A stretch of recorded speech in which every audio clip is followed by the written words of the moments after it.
حدیث مبارک کے راضی نبی کریم صلی اللہ علیہ وسلم چی بکل د خوب را پاسے دو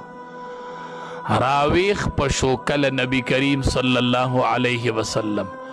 نو عادت مبارکی دو چی اول بیدا گوتی دا سی رواغستلی او دا سی بیدی سترگو باندی دا سی امگلی لکه بنده چی اول ځان له خوب اتختی دسی اچانک برانه را پاسید چی اچانک مونږ را پاسو د کټه ودانګو اچانک را پاسو منډی کو نه دا د سنتو خلاف کله چې بم نبی کریم صلی الله علیه وسلم را پاسید اول به د خپل ګوتی مبارک راواغستلی او داسې به پیلاسترګي اومګلی چې د خوب هغه اثرات ختم شي او د سړي سترګې وغړېږي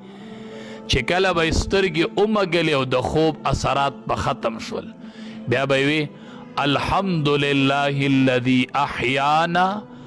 بعد ما اماتنا والیه النشور